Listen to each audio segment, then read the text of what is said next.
Good evening, believers. How are you doing today? This is Love Coach Dasha coming to you today for the Healing Hour Live. Now, if you've never been with me before, you don't know what it is that I do here. I am a coach specifically for women who want to heal and reconcile after infidelity. I know people will tell you that that's insane. How could you want such a thing in your life? But for some reason, that is where you find yourself. You were in a relationship and you didn't intend on getting out of the relationship, but you got cheated on. And you had the choice. You had to figure out which one you wanted to do. You were either going to stay and try and work things out, or you were going to leave. And leaving for some reason just didn't seem like the right choice to you. And that could be for lots of different reasons. It could be trying to disrupt your family. It could be financial. There's all sorts of reasons why you would have felt that staying was the right thing to do and the better thing for you. I am here to show you how you can move forward in that decision and actually have a good, healthy, happy relationship with this person again. Not just live, oh, well, I never will trust him again because he cheated on me at some point in our relationship and I'm still here, but I'm going to be miserable. I am here to teach you how to be happy with that choice, to accept that choice, to move forward in that choice, and to get yourself out of the deep, dark woods where you may find yourself right now. Okay? So let me make sure I can see on Facebook. For all of you here with me now, make sure you go over to my Instagram, Love Coach Dasha on Instagram. Go follow me over there. Give me some more follows so I can go live back over there again. All right. All right. Let's see. Hey, Sherry, you did find your way. I'm so glad you got here. Hello. Make sure you put anything that you want to ask me down in the comments. I got you, girl. Okay. All right. Let's see. All right, first things first, before we do anything else, if you have not gotten yourself a copy of my dreams formula, I am about to drop it right in the comments right this second.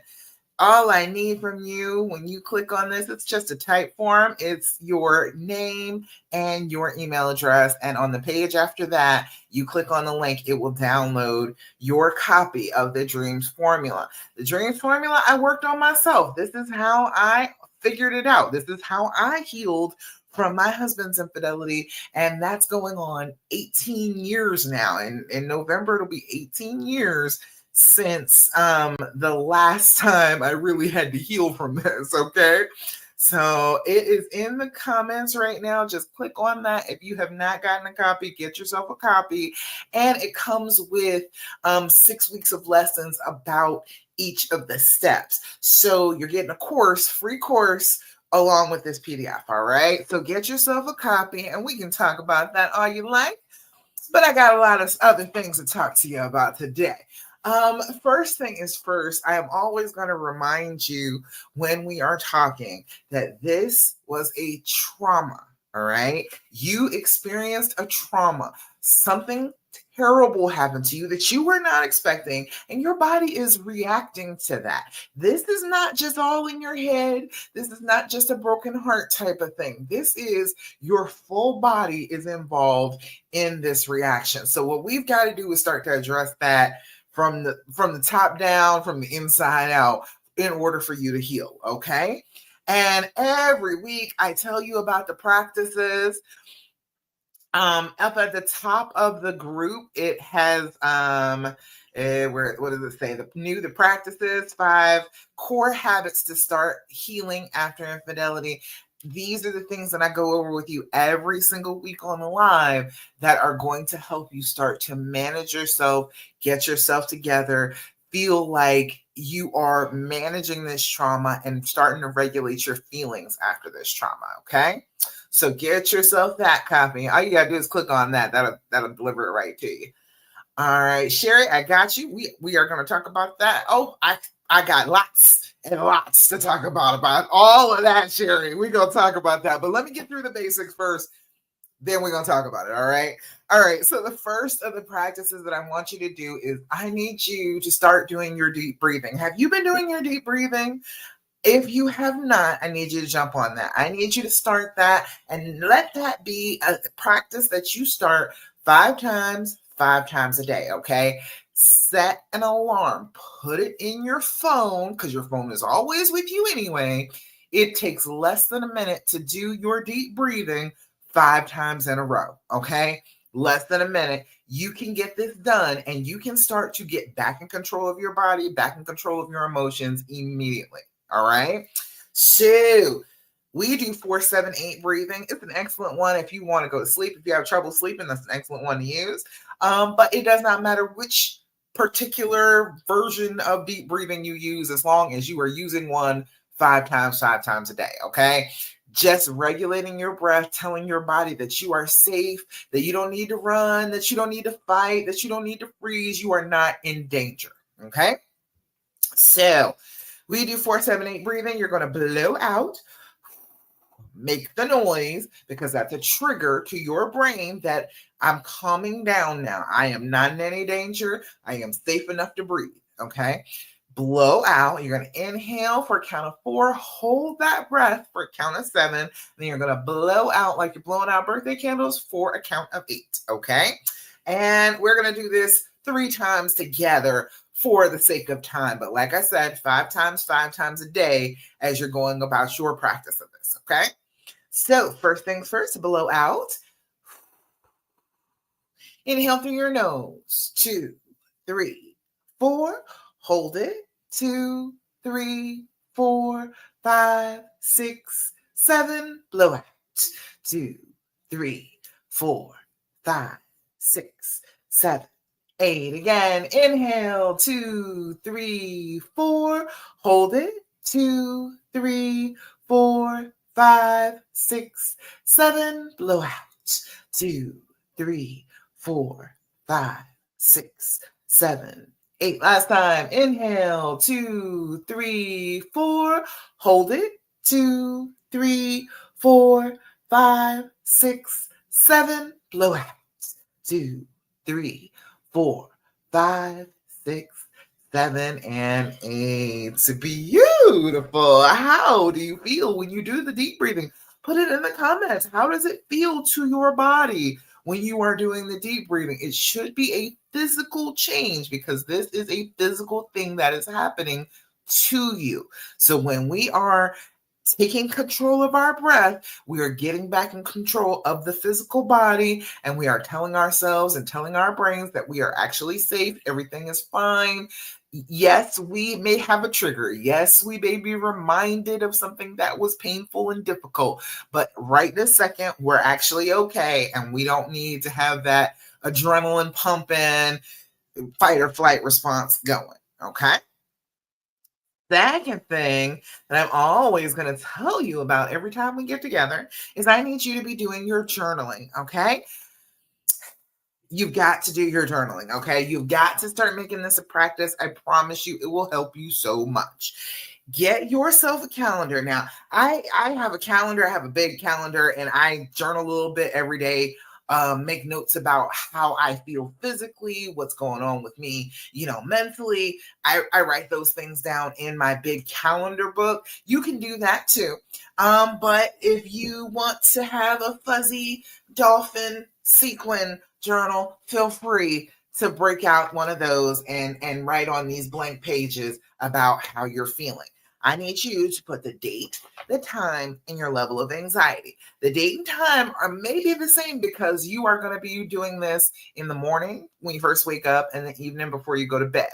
So it may always be around the same time, but that's okay. Still put the date and the time. You will find when you feel the need to write that there will be patterns that emerge in the dates and times that you put in, or certain things will always happen in the morning.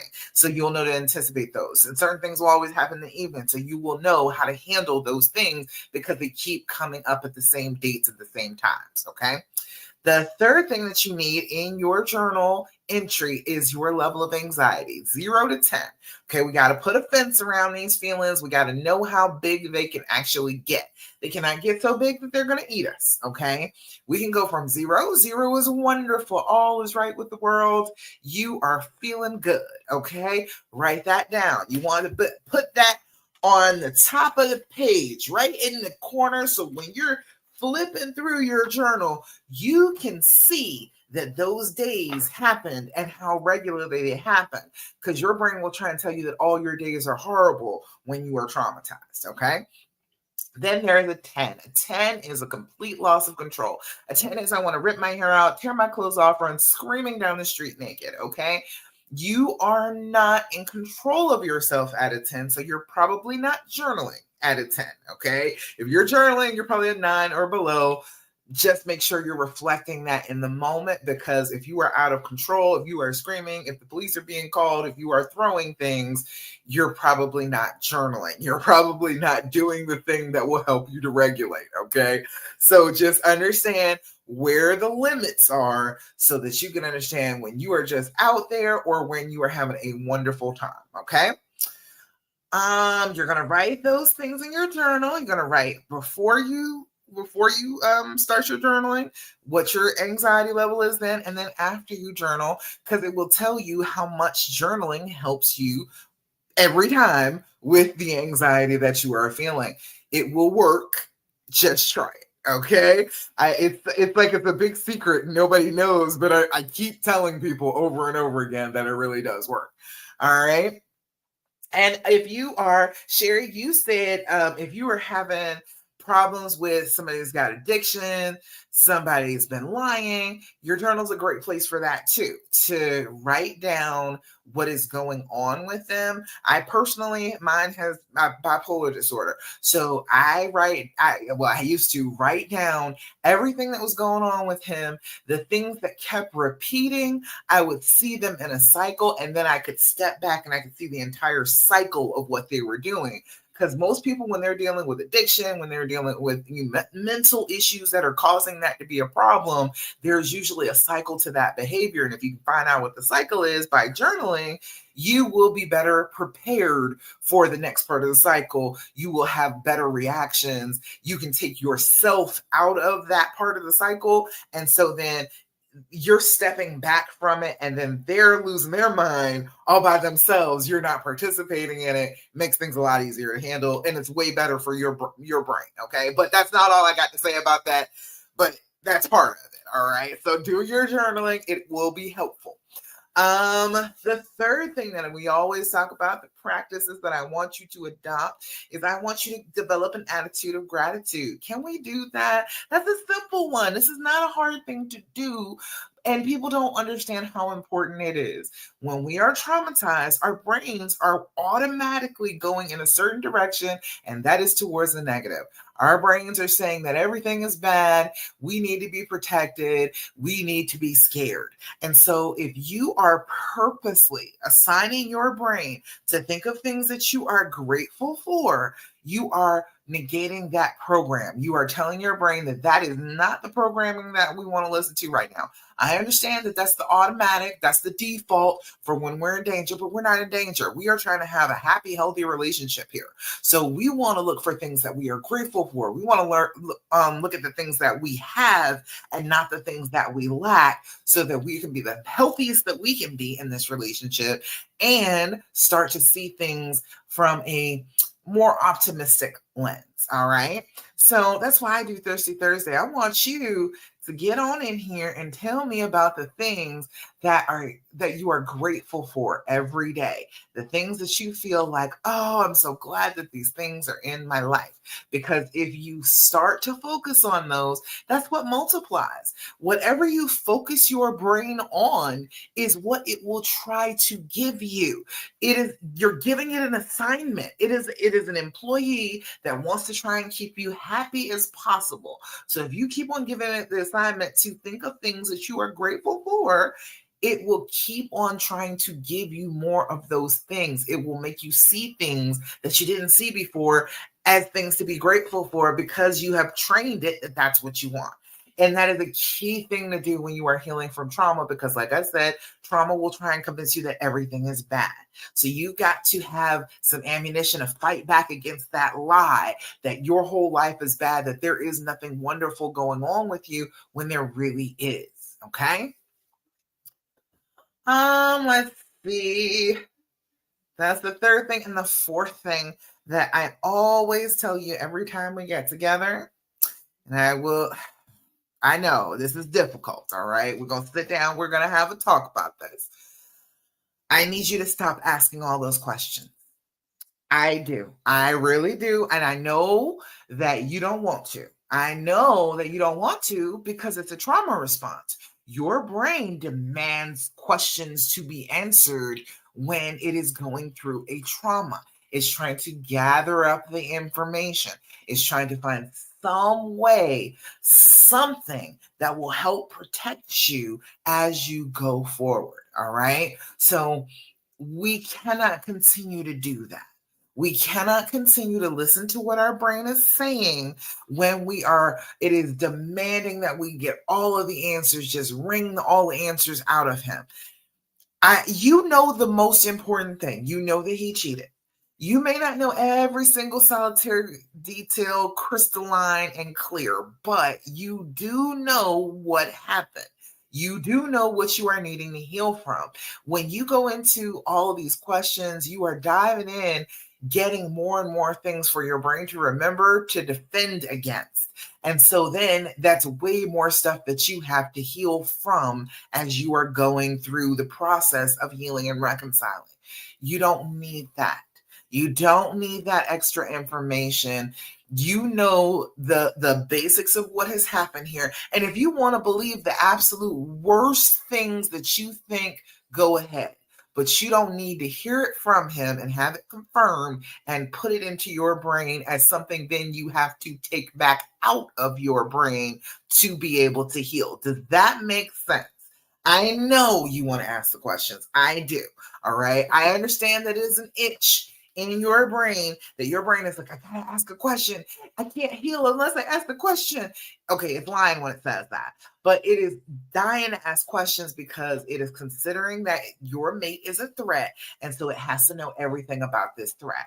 So when your brain is itching to ask questions, I've got a better thing for you to do. Okay. Pick these up. It's The And, THEAND. The And, from the good people at the Skin Deep. This is an excellent game. It is 199 questions. I think maybe there's 2 of them where you can fill in your own question, but it's like 199 questions about healing, about reconnecting. You know how your brain is saying that it's, oh, I need to have these questions answered to be able to connect with him. This is real connection, not just gathering ammunition. Okay. Your brain is lying, saying that it wants to know these things so we can connect. It does not. It's trying to trap you and have you build up ammunition against your mate. Okay, that's what it's doing. So instead of that, do some real healing, some real connection by asking some of these questions. All right. So first one is, what was the last thing to happen that reinforced our trust in one another? Not the last thing that happened that broke it. What was the last thing that happened that reinforced our trust in one another? Wouldn't this be better to talk about than where they had sex and what did she kiss him and did he tell her he loved her? Wouldn't you rather know the answer to this than the answer to those questions? I truly want you to really want to know this one more than those, because those will do nothing but hurt you and give you a whole bunch of detail that really does not change the amount of healing that you have to do. Okay. Second one is, what am I not facing? Excellent question. I love these questions. Excellent deck. What am I not facing? And see, questions that might make you a little uncomfortable if you get the answers to them. But again, about connecting, about your partner being able to communicate with you openly and honestly, getting some questions answered so you can scratch that itch in your brain and you can leave the details of the painful part in the past as you start to move forward into the future. All right. Hey, Lori, I see you, girl. Glad you're here. Woo, make sure you put any comments and questions you got in the comments too, okay? I can't find my mouse. There it is. Okay. Yes, indeed. We got a lot to talk about today. Yes, we do. And one more question. If our relationship was represented by a painting, what would that painting look like? Ooh, I like that one. I like that. That's an excellent. I don't think I've ever come across that question yet, but it's a good one. If our relationship was represented by a painting, what would that painting look like? And can we paint it together? Let's have a little sip and paint and paint it together. Let's do that. All right. So, better questions. If you must ask a question, let it be a question that you know is for healing and not just one of those random questions that your brain is shouting at you to ask that are going to cause you more pain. Okay. All right. So that's the basics.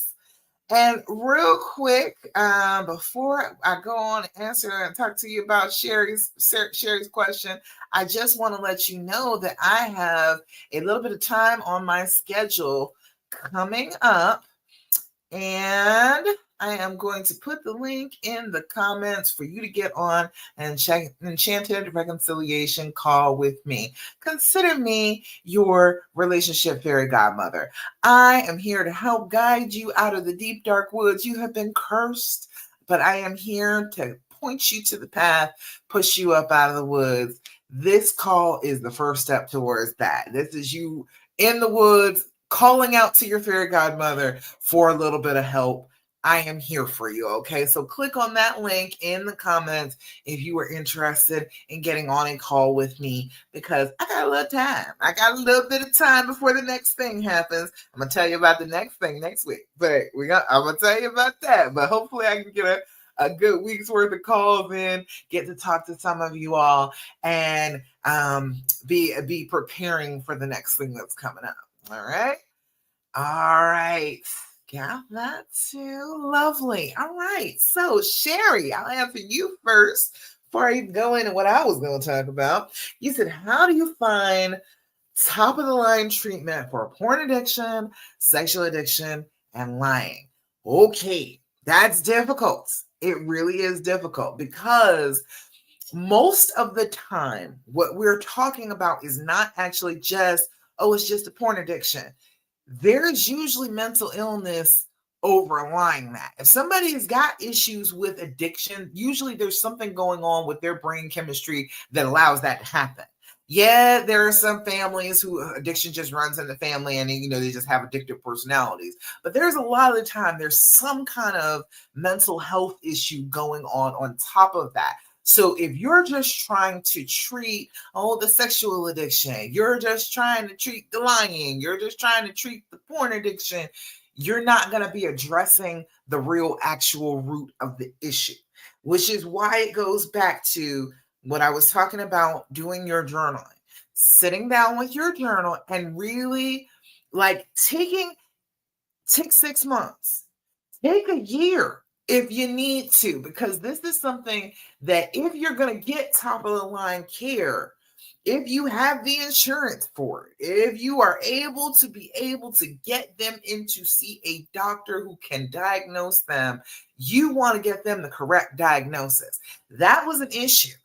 I knew something that was going on. My husband finally got him to go to a psychiatrist who did correctly diagnose him with PTSD. He absolutely did have that. But that wasn't the underlying thing either. That was trauma from childhood. The underlying thing was the bipolar disorder, which we didn't find out until 2 more doctors later, right? And I truly, honestly believe that the reason we found out at that point is because I was going through everything.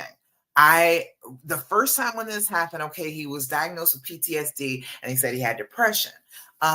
Taking Zoloft, SSRIs or whatever, made him feel like he wanted to unalive himself. So he actually was not really interested in going back to the doctor after that. This was a very good doctor, very quickly understood exactly what was going on with him at that time. It was the PTSD acting up as badly as it was, but he understood that what was going on pretty quickly, but he still didn't quite have the whole picture. And so he gave him the wrong medication. And so that made him feel terrible. And then he was like, see, I told you the doctors couldn't help me. All right. So that's why it's important to have the information. There are things that keep on happening, right? There are things that you keep on stumbling across, this same damn thing he keeps doing. Write it down, journal it, put down dates and times, because it will start to unfold in front of you as a huge cycle.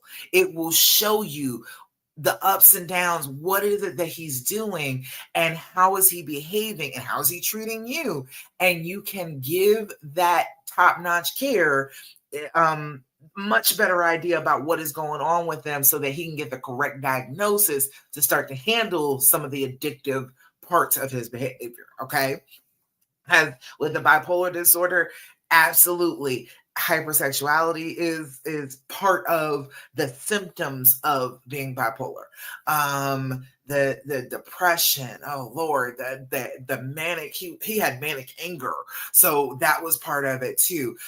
Randomly starting to try and text girls, starting to all of a sudden be on Facebook. He didn't have any interest in Facebook, but all of a sudden he was interested in it, and he was only interested in it and talked to other women. Like, little things just kept happening over and over again. The same things that he would repeat in an argument. When he'd start arguing with me and I had no idea what he was arguing about, I started writing down the things that I heard him say over and over and over again in an argument. And I was able to piece that together. So 2 doctors later, it was like one, he didn't, we only saw like once. I think it lost insurance or something. But the second one after that, I was able to give her the full picture. We were able to sit down and really talk about what was going on in a bigger picture, not just the times when he was depressed, and not just the times when he was manic and acting out, the entire picture of what was going on. And then he was able to get the correct diagnosis, which led to him getting the correct medication, which led to him understanding, oh, there really was something wrong with me all this time, because he didn't know. And how would you know? How would you have any idea if you were born with a little bit of mental illness going on in the background? And yeah, you're different, you're weird, but people don't really say anything too much about it, or people don't totally understand because they never see the entire picture. How would you know that anything was wrong with you? And so if you got insurance, you've got to get a good doctor. How do you know you're getting a good doctor? You do not.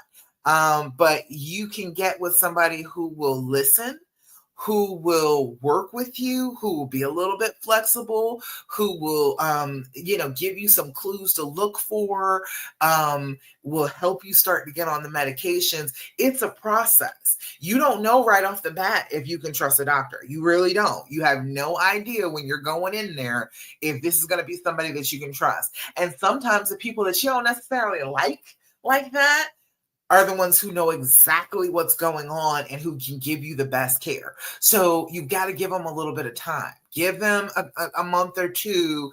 Let them try and figure out what the diagnosis is, get them on some medication, try it out and see how they're doing. And then you can tell by how responsive the doctor is, how much they're paying attention to what is happening with them mentally and physically, and, all of the effects of the drugs and everything. If you can get somebody who is flexible and is paying attention to that type of stuff, that's usually a good doctor. That's a doctor who does not have it in their head that, oh, it should go this way. And if you're not reacting in this particular way, then I'm not really here going to help you. No, we need somebody who's going to flow with this, who's going to be able to figure out, even if you haven't been able to figure it out yet, be able to figure out exactly what's going on with them and then what medication will help the best with that. Because you have to try a few of them. You have to test them out. You have to see how you feel. If you take this medication, how will I feel on this? Will it bring up bad thoughts? Will it make me feel like I want to hurt myself? Does it make me feel like, oh, I'm actually pretty clear?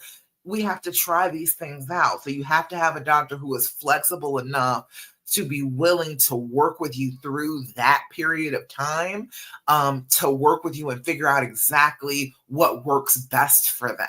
And they got to be willing to listen. You know what I mean? They got to be able to include all of what you're saying. If you're trying to give them the information and they're just kind of got their own thing in their own head, they're like, no, what I think is this, and let me give you drugs for this, and they're totally ignoring a whole big chunk of what you're saying. Probably not the best doctor for you. As you are going into this, trying to get on medication is difficult. If he's got something going on that is mental illness, number one, mental illness doesn't recognize itself. So he's not going to feel like, why I should have to take medicine. Why should I have to take medicine? I'm fine. Because he won't know that anything is wrong with him. All right. So the mental illness doesn't recognize itself. And there are lots of different medications, and all of it just depends on your body chemistry for a lot of them. Some things just do not work well with some people. You just got, and it might be on paper that it's the greatest thing out for this particular issue, but sometimes it just doesn't work well with the person. So you've got to have a doctor who is willing to experiment with those, try different things, work with you back and forth, understand that this is a frustrating type of a situation to be in. Like, I have to have some medication, but I can't seem to find the right ones. You got to get somebody who's willing to work with you on that and be flexible about hearing what's actually happening with the person, because a lot of psychiatric medicines have a lot of side effects. And so if you are miserable with the side effects, you won't take the medicine. It won't seem worth it because you were like, well, I wasn't that bad in the first place. I was feeling fine. You're telling me that I got a problem. I think you might be the problem. And so then they won't want to take the medicine.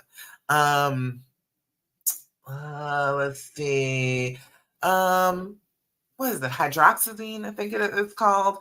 That was a good one. Vistaril.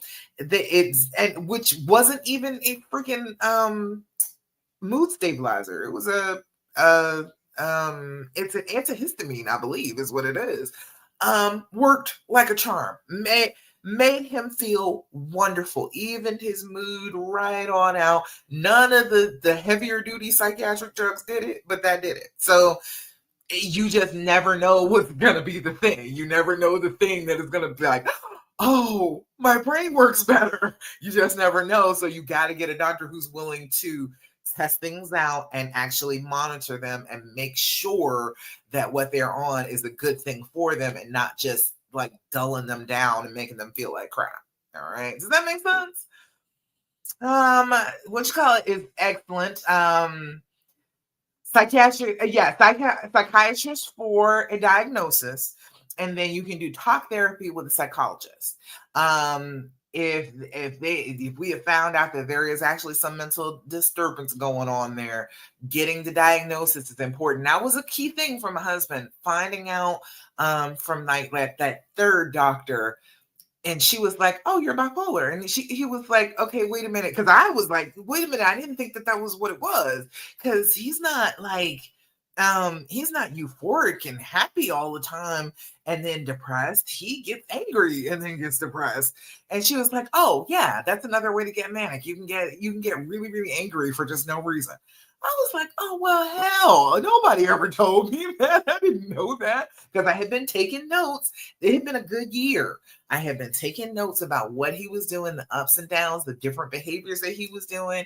And she was like, yep, that's it. That's a symptom. Yep, that's a symptom. Yep, that's the same type of thing. Yep, to everything that I was saying.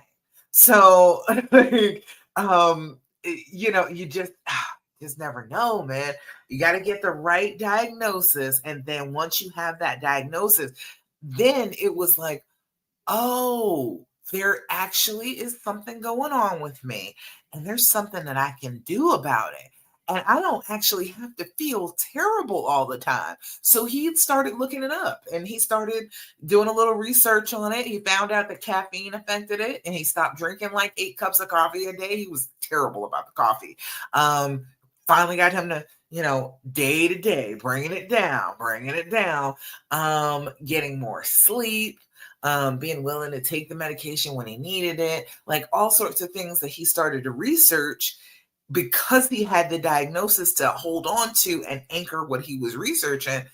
He started making changes. He was like, okay, well, this seems like something, this is simple enough. I can deal with it. Let me try this. And then, take away the coffee, take away the staying up extra late, trying to rearrange life around this chronic disease. And that's what it is. You are dealing with the sickness and health part of the whole marriage thing. If this person has a mental disorder, that is something that has to be managed. It is the same as if they had like diabetes. They got to take insulin on a regular basis. They got to check their blood sugar on a regular basis. It's the same thing if they have a mental illness. There is maintenance that needs to be done to keep up with the symptoms, to make sure that they don't get out of hand, and then to manage the symptoms that you do have. So yeah, it's a lot. It is. If you got some good insurance, it's a lot easier. All right. But if you don't, it's kind of difficult. I am trying to put together a course for for women who have dealt with um, bipolar disorder. I might expand it to make it be other disorders. I don't know yet, but I keep seeing bipolar disorder, bipolar people. I don't want to say tend to cheat, but being hypersexual is a symptom of it. And so when they're not in their right minds, they go off and do things that are hypersexual. So, like, not that they just tend to cheat, but sometimes you can end up cheating because you got bipolar disorder and it's just kind of taking you on a ride. So, does that answer your questions for you, Sherry? Let me know if you got any other questions. Let me know. Let me know. All right. It's hard. It's hard getting a good doctor. It took months. It took months to get him in to see like 2 out of the 3 doctors that we saw. We were in a very small town with the first one, and we were able to get an appointment pretty quickly because he had some pretty good insurance and he had some time. But like the second 2 times that we tried to get him in to be seen, it was like hellish trying to get him some actual medical attention because they had such long waiting lists for the insurance. So it's all difficult. It really is. But I put together something the other day and I'm having him look over it and give his perspective because I told the story about, exactly what happened with us trying to get help, trying to get him on medication, trying to, as he's starting to heal, as we healed as a couple. So I gave that to him the other day. So I want him to look over it and give me some, tips, tricks, thoughts, some memories about what happened at that time so that we can put something together as a unit and maybe help some other couples who have been through it. You're so welcome, Sherry. He said there was a lot of help, but due to his job, I'm not sure he would be able to take meds. And it depends. It depends on how strong the medications are, because there are mood stabilizers that you can do your regular job on. So it just depends, and it depends on how they make him feel. So again, that's why you got to have a good doctor who will listen to you and be like, okay, look, he can't be on this drug because this drug causes him to be sleepy at the wheel and he can't do that. He's going to kill himself. So, you got to make sure that you've got the right thing for the right situation. Yeah, indeed. That always makes it harder. But then you got the psychologist too, and you can talk about things. But I will warn that doing the talk therapy, bringing up the things, bringing up the traumas and the past issues and all of that,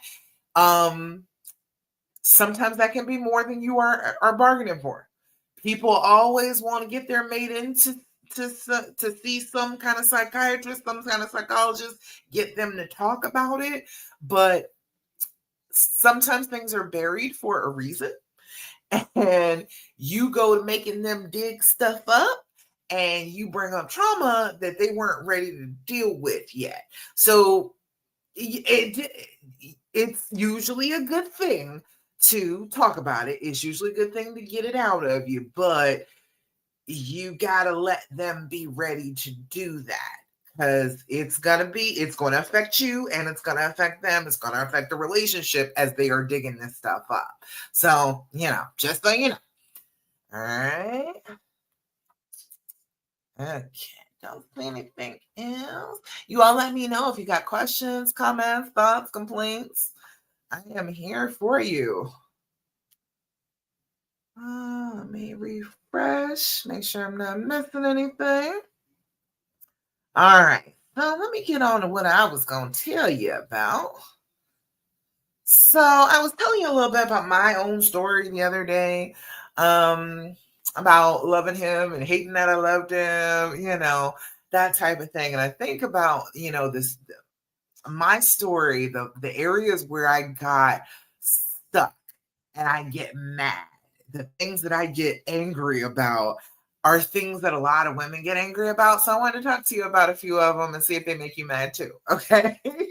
All right. So the first lesson that I learned, the first real pillar of healing that I had to like really hold on to as I was healing was, you can be in love with someone who hurt you. That is an absolutely possible thing. Not only is it possible, it's valid. If that's the way you feel about them, that's just the way you feel.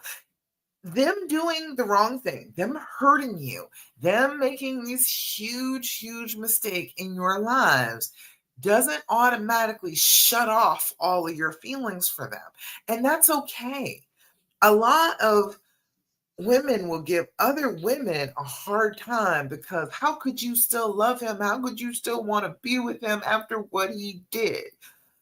And I'm here to say that you have to pick somebody that you are willing to forgive for a lifetime if you want to have a lifetime love. All right. If you are going to be with somebody for an entire lifetime, you're going to have to forgive them. They're going to have to forgive you. So it's not so crazy that you are saying, I still love this person and I want to forgive them. All right. That's not a crazy thing to do. And it stings because women hate how true that is. We hate that fact that the feelings are not gone, that we still do love this person, that we still want to work through when they have given us such a hard time. It makes you angry. It makes you frustrated. But if you've got a love like that, if you got a love that made you say that something you thought was a deal breaker actually isn't, and you are actually willing to forgive them for it, you got big time love. You've got a love that is huge and magical and breathtaking, and you should defend that. If that is what you want, you should defend that as strongly as you possibly can. You should do everything you can to keep a love like that alive. Okay? So I know, you want to be done. Your brain says that that should be what you are doing. You just want to have this clean break and just be done with them emotionally and just be over it. But you still love that person. And even if you left, you'd still love them. You'd still have to do the exact same healing. You would still have to regulate yourself, get back in control of your mind and your body, get your brain to understand that you are actually safe, that you are not in any danger. Like, you'd still have to do all of that. He just wouldn't be in front of you. So chances are you would put it off. Chances are you would pack that down and say, I'm going to deal with that later. And then you're going to date, and then you're going to find somebody else that you're very interested in. But those same things that you pressed down, that you didn't want to deal with, will come out with this person. So it's never, you're going to have to do the healing. It's never going to be that you're just not going to have to do it. If you leave, you still have to do it, but you have to do it on your own. So if you want to do it, if you feel like you can do it, if you think that you would like to heal, you would like to reconcile, you might as well do it with them and see if you can get past it with your mate. It's all right to still love them. It's all right to still care. It's all right to feel like you shouldn't have to do such a thing. It doesn't feel fair. It's unfair that you still love this person after they did something so horrible, but you don't have to be ashamed of feeling like that. And there is a lot of stigma that will try and make you feel like you should be ashamed for still loving somebody who cheated. But that's just the way it goes a lot of the time. A lot of these women who are out here saying, oh, you should leave him, you should kick him to the curb, they stayed. Okay. They're saying that because of their own pain, their own trauma that never got resolved. That is a lot of what you are hearing when you are hearing other women say that. Ask them if they are so hell bent on you not staying. Ask them if they stayed. And some of them lie. Some of them will lie, but some people will honestly tell you the truth and say, well, yes, I did. It never worked. And they are saying that because they couldn't do it. So they think that you can't do it. Just because they couldn't heal after infidelity does not mean that you can't heal after infidelity. Okay? So, I hear women say, I wish I didn't love him. Why am I still crying over somebody who did something so horrible to me? And I feel so weak for wanting to do this, but you are not weak. If you are pursuing love in a very difficult situation, that is not a weak thing to do. That is what strong people do. Pursuing love, pursuing a good feeling when you could just wrap yourself up in a bad feeling and stay there, that's a brave thing to do. So you don't have to be ashamed of yourself. Loving isn't weakness. Loving is strength. It's evidence of your capacity to care deeply and forgive deeply. And we need more people who will care deeply and forgive deeply. That is a good thing. That is not a bad thing. And this doesn't mean, oh, you just have to tolerate pain for the rest of your life. It means that you are going to learn how to protect you, how to trust you, and then let that be the backbone of this love. All right. Does that make sense? Let me know in the comments if that's something that makes you mad, that you're still in love with somebody who hurt you. All right. All right. Let me refresh, make sure I'm not missing anything over here. Another point that I had to hold on to. And this one came mostly from the fact that I'm a nurse and I was a nurse for 25 years. Okay. I was a nurse since I got out of high school. And I am a firm believer in wound healing. Okay. I am a firm believer in dressing the wound, taking care of the wound, and the wound will heal. All right. I was like magic with this.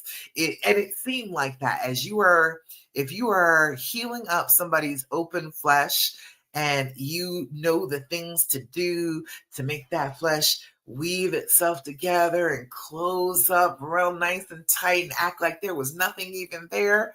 Oh, there's nothing like it. Okay.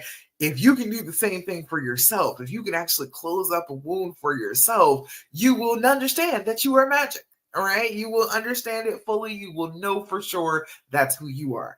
So, healing from this wound is not going to take time. It is going to take wound healing. It is going to take tending to what has happened. So there are a couple of things that have happened, right? You got triggers, right? Tending to those, working those out, figuring those out, getting yourself back on top of those triggers. Those triggers are there to show you where you haven't healed yet. There's signs of infection. It's heat coming from the wound. Pay attention to it, care for it, take care of that trigger, and that trigger will not continue to cause problems with your wound healing. Okay. Let's see. What else is there?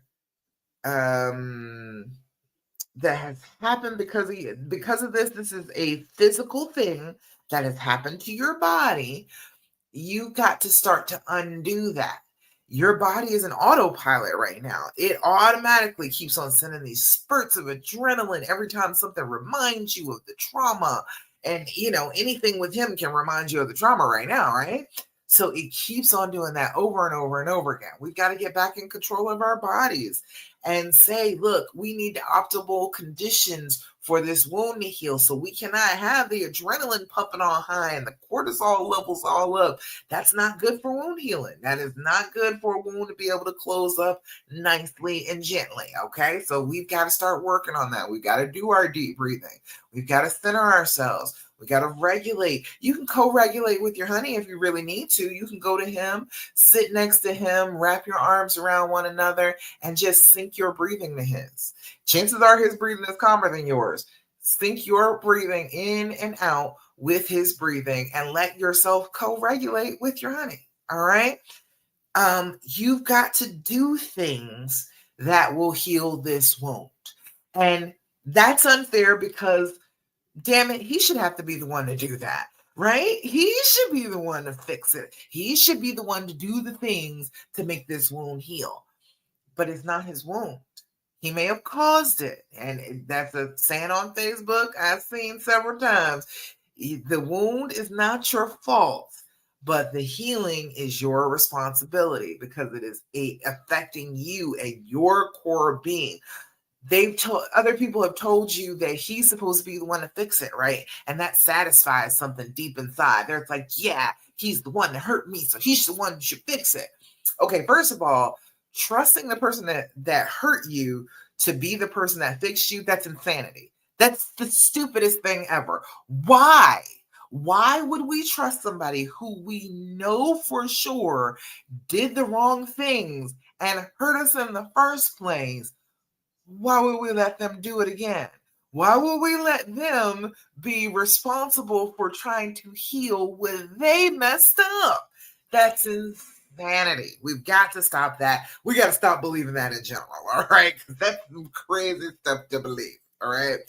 You have this wound. You have everything you need to heal it. Same thing as if you are walking around with a cut. You have the knowledge to wash that cut off. Make sure you get some soap and water in there, clean it off real good, cover it up with a bandage, and tend to it.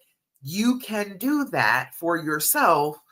It works better if you do it for yourself instead of waiting for somebody else to do it for you. So you can do that with this wound that happened in your heart from this infidelity.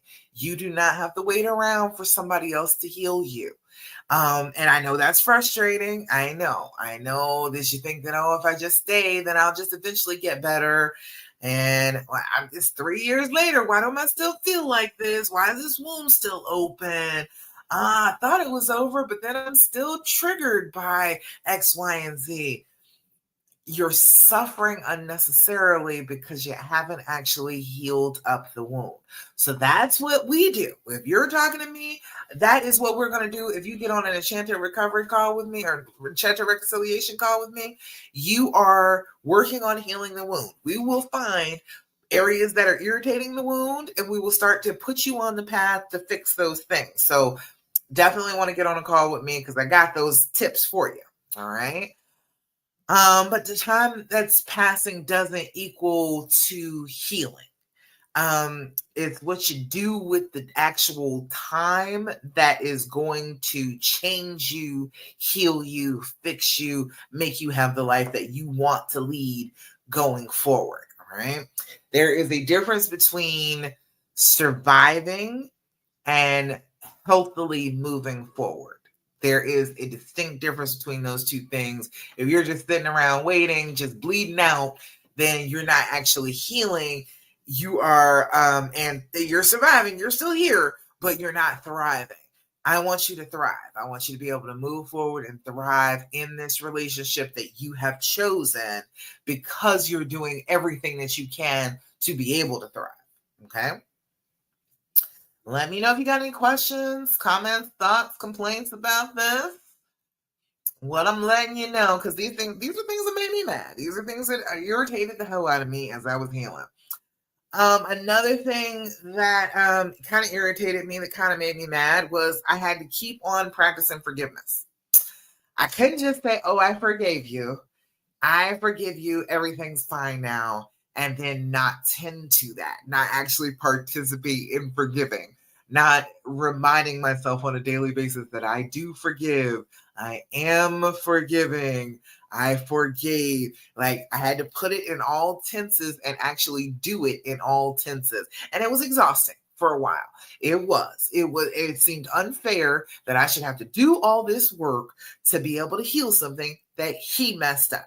I got to keep on trying so hard to heal you. Like there should be like a finish line. I have done this for a very long time. Why do I have to keep on doing it? And you want to just be over it, but if you are still hurting, if the pain is still there, it's real easy to fall back into not forgiving. Okay, it's extremely easy. So you actually have to work on the pain and the frustration and the hurt and the sadness. You got to work on those things and then still be integrating in, but I forgive.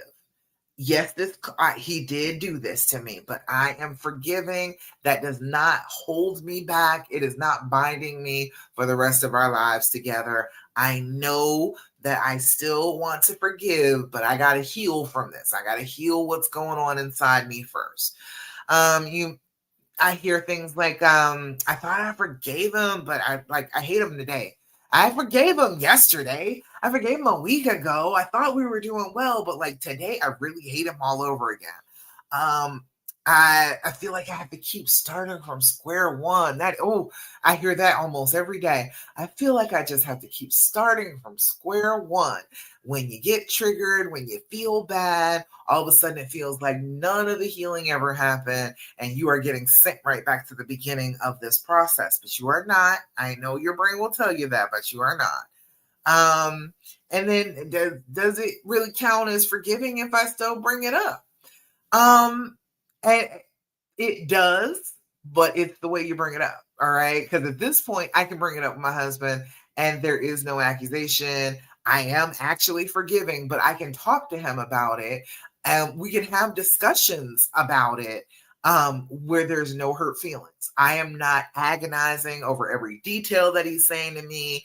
He is not trying to hide things from me, not to start an argument. As you heal, it's easier to be able to bring it up. You can talk about it. Sometimes he just like comes to me and is like, I'm so sorry I cheated on you. It was so stupid. I cannot believe I did all of that. I'm looking back, I'm thinking about things that I did, and I can't believe I did that. I can't believe that I treated you like that. He will still come to me to this day and say things like that. And I am capable of receiving them because I healed from it. And it's not picking the scab off the wound every time he says that. I get to have this earnest, true feeling of he really means this without it hurting me. All right. So forgiveness is a practice. It is something you do. It is a skill set that you can develop over time. Okay. And that doesn't feel fair, but it is what it is. Okay. The fourth thing is that people will tell you that you'll never be out of pain. It will never be over. You'll never be healed. You'll never be happy with this person again. You'll never be done with the pain with them because this has affected you and it will affect you for the rest of your life. It will affect you for the rest of your life.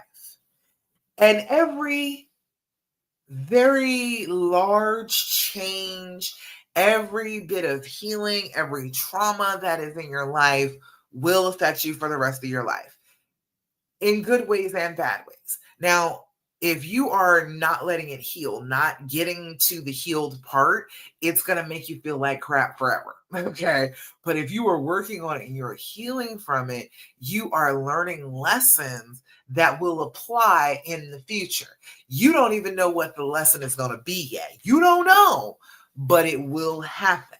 You will be able to apply the things that you've learned in this healing to something that hasn't happened yet.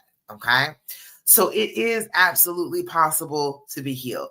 People are get mad at me when I say it because they think that can't happen.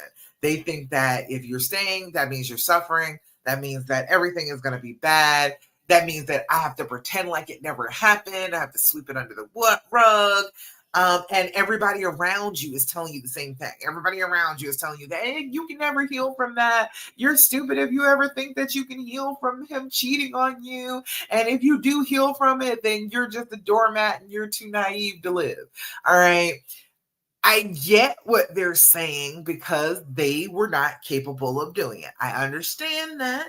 I understand being afraid. I understand that this was a very bad thing. This is one of those terrible things that happen with women. And hey, it is horrible and it feels horrible and it's a terrible thing to heal from. But you can still heal. You can still love this person. You can heal up and be happy and done with the pain. I know where the pain used to be. It was nestled right in here. It was a little compartment all for the pain. It was a big compartment for a while, but it got smaller and smaller. But that part of me that used to hurt so bad does not hurt anymore. It's not there. I remember the space. The space is still there, but it is not filled up with pain and sorrow and anger anymore. You can heal. You can reconcile. You can trust this person again. You can have the relationship that you deserve with who you want to have the relationship with. That is absolutely possible. And people get upset and saying that, well, I could never trust them again. You can. Trust is practice. And we give trust to who we want to have it. We don't often give trust to people that are trustworthy. We give trust to people we want to be trustworthy. So you're making a choice when you're trusting or not trusting. But either way, you can trust again. You got to make up your mind that that's what you want to do and you can do it. Okay. Women always say that you don't think that you're going to feel safe. I say, let your safety come from inside you. Don't be looking for your safety somewhere out in the void, somewhere out in some other person. That's not where your safety is. You make you safe. Other people don't make you safe. You make you safe. You know the things that feel good to you and the things that feel like they are terrible for you and the things to avoid and the things to go after. You know that. So if you know the good things and the bad things and you keep yourself safe, you don't have to worry about anybody else hurting you. You are safe within yourself. Yourself will hold you. Yourself will be there for you even when bad things happen. That's where your safety comes from. All right. And it's unfortunate because it's like, you feel like I should be able to just go back to who I was before, but you will not. You will have grown. You will have become something new. And that is not a bad thing. That is a scary thing sometimes, but you will be a new creature with new lessons in your head, new experiences that will take you to the next level that you're supposed to be on. It's about becoming sharper, stronger, fiercer. That is my thing. You become more wise. You become more thoughtful. You become more peaceful than you probably were before just by this healing. So you don't have to settle for just surviving and being miserable. And because I'm saying you can be happy and healthy and trusting all over again. Okay. Not going back, going forward. Okay. And the last thing that pissed me off, you can start healing without him changing first. You can start right this second. You ain't got to wait for him at all. As a matter of fact, the more you wait for him, the slower it will go because you're not communicating and leading by example. You're not saying, okay, this is the path that I want to be on. This is the direction I'm heading in. If you want to be with me, you got to get on this path and head in this direction. You're not doing that. You're sitting alone in the woods, screaming at him, and he's not even with you in the woods. That's part of the curse. He's not even with you. You can start from where you are. You can get up. You can dust yourself off. And you can get on an enchanted reconciliation call with me and you can put your feet on the path of healing now. You do not have to wait for him. It is the worst thing in the world to wait for him. You are the one that is hurting. You are lost. You need to find the healing. You need to find your way home. That is what I'm here to do for you. I know the path, and you don't need him to start it. You will have him catch up eventually. If he's a good man, if he's the man you think he is, if he's the right one for you, if he's the person that you really love and who really loves you, he will catch you on the path. He will not want you to leave him alone in the darkness, in the woods, all by himself. He will see you in the distance. He will catch sight of you, and you are walking with purpose. You are on the path. You are going out of these woods, and he will see you, and he's like, oh, she looks like she knows where she's going, so I'm gonna go ahead and follow her out of the woods. And both of you will get out of the woods like that. You will be the hero of your own story because you got your fairy godmother to point out the way out of the woods, and you started walking that path, and he caught up. Okay, I believe you. I believe that he's the right one. I think that he is the one who will come and try and find you on that path, who will try and get out of these woods, and who will follow right along behind you as you are doing so. I think you're right. I don't think that you're wrong about this person at all. If this is who you think that they are, if you believe that they are the person that you really believe that they are, if you start to heal, they will follow behind you. All right. So how can I start to heal if he won't even admit what he did? If he won't tell me all the details? What should I be doing? Why should I be doing the work if he's the one that broke me? All right. And women always say I'm scared to start healing because he's just gonna do it to me again. All right. None of that matters. None of that matters.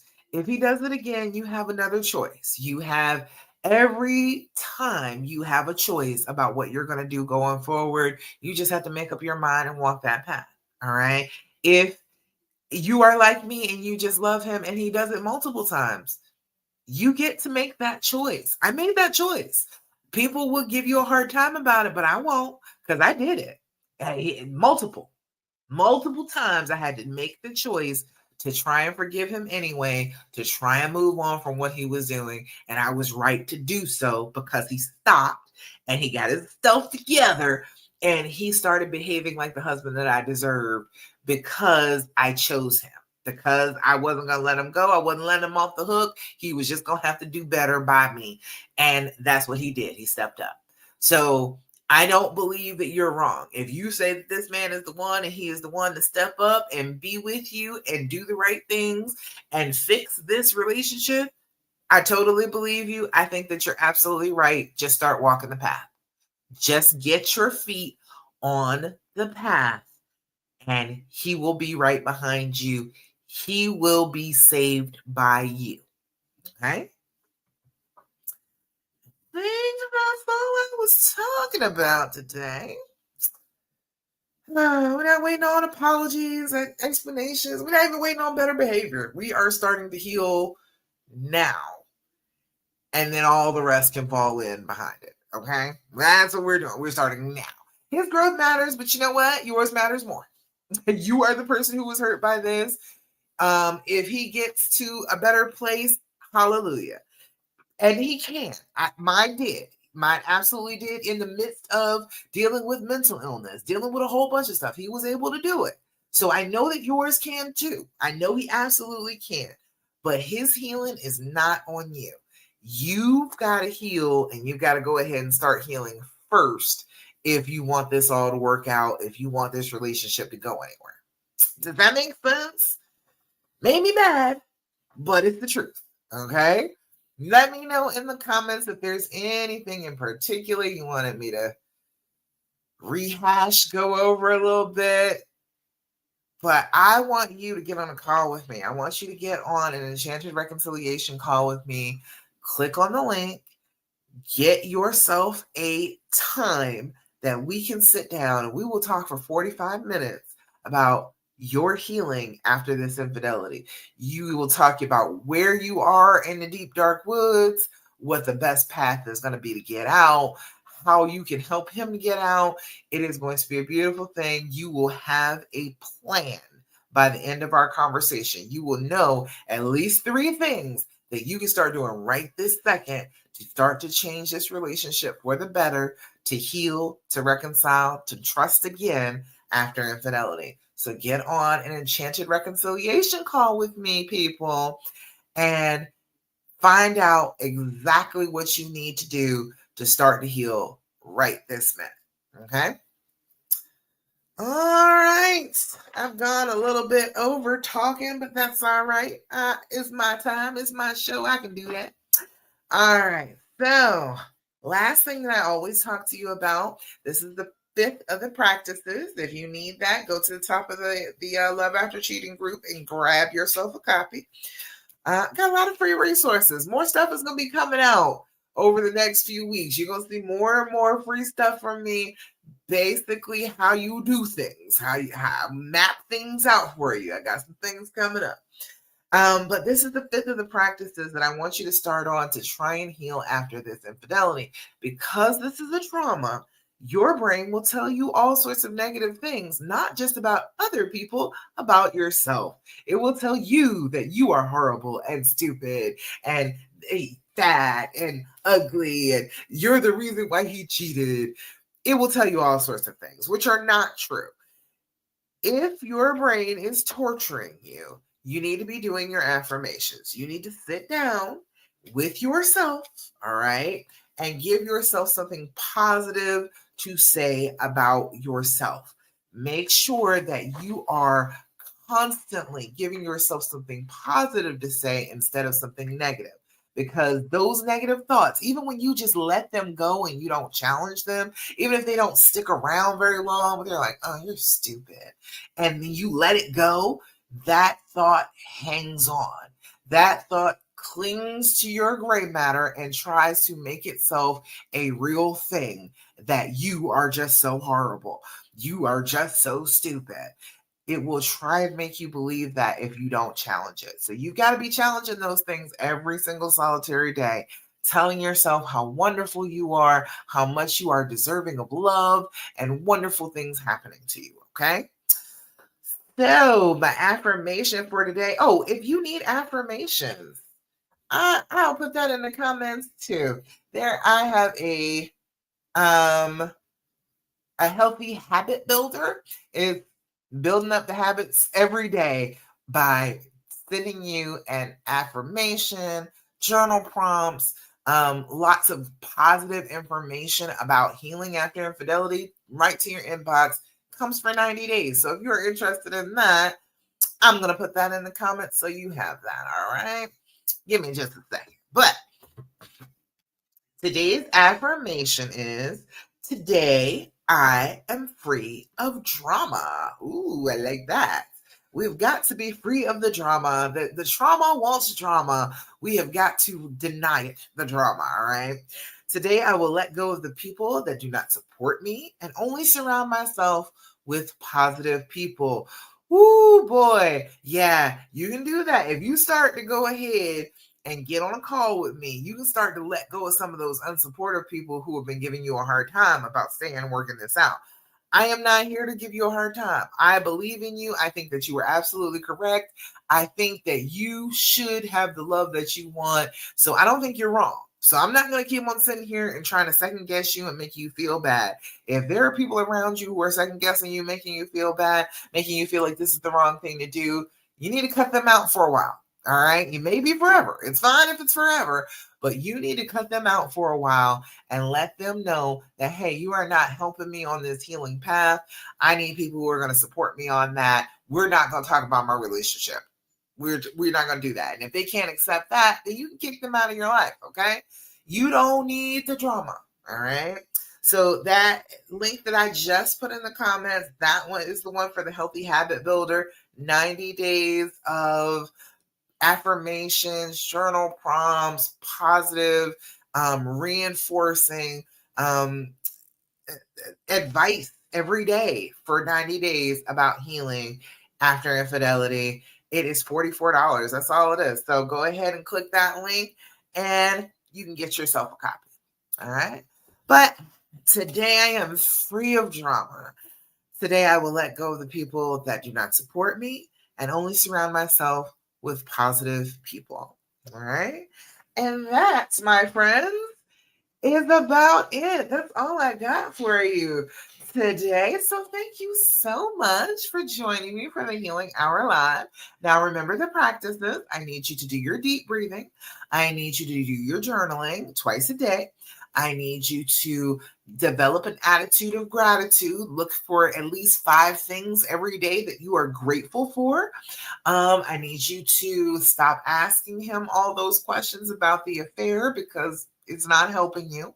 And I need you to say your affirmations. Tell yourself, look yourself in the eye and say it like you mean it, that you are wonderful, that your every thought, your being is just light. All right. I need you to be doing that on a regular basis to reinforce that you are not wrong. You are not bad. You deserve good things. You deserve happiness and safety and love and trust, all those good things. Okay. So, more than anything, don't do what the fear and the pain tell you to do. If you don't remember anything else that I told you, remember that when your body is clenched up with that fear and the pain is screaming at you to do something, it is the wrong thing to do. It is the hurting path. It is the path that leads you deeper and darker into the woods. If you do the exact opposite of what the fear and the pain are telling you to do, that is the healing path. It will lead you out of the woods. You just got to follow it. You've just got to make up your mind that you won't do what the fear and pain are saying. You're going to do the exact opposite of what they say. If they say, get away from him, you will close that distance. You will go hug him. You will wrap your arms around him until you can breathe again. All right. If it's saying, check his phone, you will put that bad boy down. You will go to him and say, hey, look, I know what your code is, and I don't want to go through your phone anymore. I don't want to have that in my head. Here, change the code. Don't let me see what it is. All right. You got to do the opposite of what the fear and the pain are screaming at you to do for you to be able to heal from this. Okay. Healing from infidelity is difficult, but if you do what the loving, trusting, happy side of you would do, you will get loving, trusting, happy things happening to you. Okay? All right. That's about it. Thank you for coming. I am so proud of you for choosing unconditional love, for choosing something so difficult to do all for yourself. All right. And I love you. Mwah. I will check you out again next Thursday, 9 p.m. Eastern Standard Time for the Healing Hour Live. Bye, y'all.